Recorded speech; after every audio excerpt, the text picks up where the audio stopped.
Fun cartoon TV. Holi की आत्मा। बचपन से शहर में रहने वाला मनोज इस साल होली की छुट्टियों में अपने गांव दुर्गापुर वापस आता है, जहां उसे देख पूरा गांव खुशी से झूम उठता है। जब गया था तब इतना सा था और अब देखो कितना बड़ा हो गया है। हाँ सरपंच जी, जब मैं गया था तब आप भी बहुत जवान थे और अब देखो कितने बूढ़े हो गए हैं आप।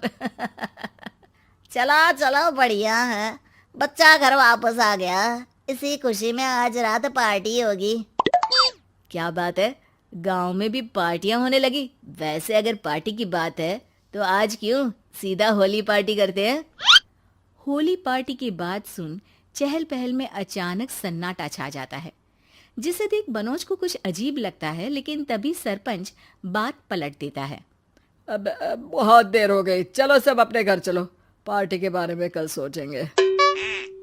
मनोज भी मम्मी पापा के साथ घर आ जाता है, पर होली पार्टी और उस पर पूरे गांव की खामोशी वाली बात अभी तक उसके जहन से निकलती नहीं। पापा, होली पार्टी की बात पर सब चुप क्यों हो गए थे? अरे होगी उनकी कोई अपनी बात, मुझे गांव की पंचायती थोड़ी पता है। थक गया हूँ, चलो सो जाते हैं, कल बात करते हैं। पापा की बात मानते हुए मनोज भी सोने चला जाता है। आज तो छुपा लिया, लेकिन हफ्ते बाद जब होली का दिन आएगा तब इसे कैसे रोकोगे? अगली सुबह सूरज के साथ ही मनोज भी गांव घूमने निकल जाता है, जिस पर रास्ते में उसे अपनी ही उम्र के कुछ लड़के भी मिलते हैं, जिनसे दोस्ती कर अब वो उनके साथ घूमने लगता है। इसी तरह कुछ दिन बीत जाते हैं और होली नजदीक आने लगती है। दोस्तों, होली में 4 दिन ही बचे हैं, पर गांव में उसकी कोई तैयारियां क्यों नहीं दिख रही? क्योंकि यहाँ होली नहीं मनाई जाती। अरे पर ऐसा क्यों? वो राजा भूषण। अरे तुम 4 दिन के लिए आए हो, क्या इतना सोच रहे हो? चलो कुछ खाने चलते हैं। इसी के साथ एक बार फिर होली की बात को टलते हुए देख मनोज को शक होने लगता है। वो घर पहुंचते ही इंटरनेट पर अपने गांव और राजा भूषण के बारे में जानकारी निकालने लगता है। क्या? मुझे आज तक ये नहीं पता था। ऐसा कैसे? किसी ने मुझे कुछ बताया क्यों नहीं? सारी जानकारी लेने के बाद मनोज गांव वालों या अपने मम्मी पापा से कुछ पूछे बिना खुद ही उसकी सच्चाई के बारे में छानबीन करने लगता है, जिसके चलते वो राजा भूषण की हवेली में पहुंचता है। वाह, क्या हवेली है यार। पर क्या यहाँ सच में कोई भूत है? हेलो भूत जी, कोई है क्या? हम इस साल गांव में होली सेलिब्रेट कर रहे हैं, क्या आप उस पर थोड़ा इंटरव्यू देंगे?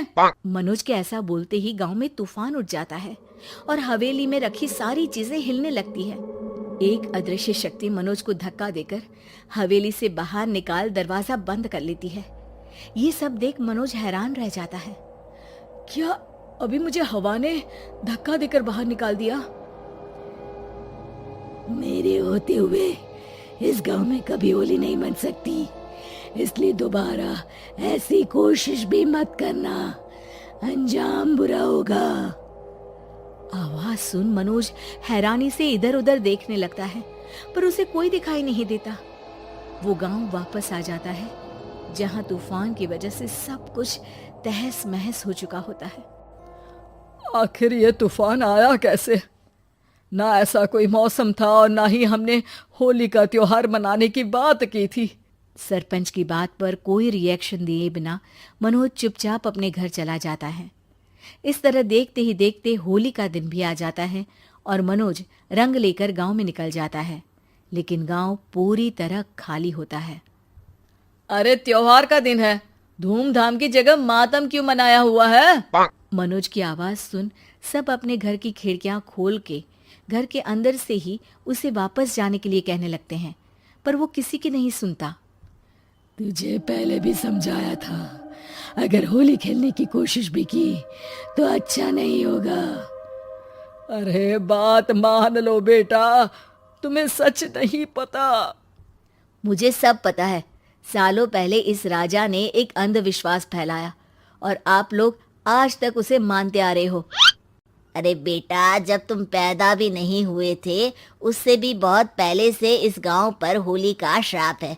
अगर गांव में होली का त्योहार मनाया जाता है तो प्रलय आना पक्की बात होती है। राजा भूषण इस सब में नहीं मानते थे और त्योहार मनाने लगे, जिसके चलते होली वाले ही दिन पहले उनके बेटे की और फिर उनकी मृत्यु हो गई। तभी से गांव की रक्षा के लिए उनकी आत्मा उस हवेली में रह रही है। सबकी बातें सुन मनोज उलझन में पड़ जाता है। सोचना भी मत मनोज, अगर तुमने इस परंपरा को तोड़ने की कोशिश भी की तो उसका परिणाम इस गांव और गांव के लोगों के लिए अच्छा नहीं होगा। मुझे भी यकीन नहीं हो रहा कि आप लोग एक बेतुकी बात को मानकर सालों से रंगों के त्योहार को मातम की तरह मनाते आ रहे हो। मनोज किसी की कोई बात ना मानते हुए पूरे गांव में रंग बिखेर देता है, जिसके तुरंत बाद वहां तूफान के साथ बिजलियां गरजने लगती है। अचानक मौसम में ऐसा बदलाव देख जहां मनोज कंफ्यूजन में आ जाता है, वहीं गांव वाले डर से सहम जाते हैं।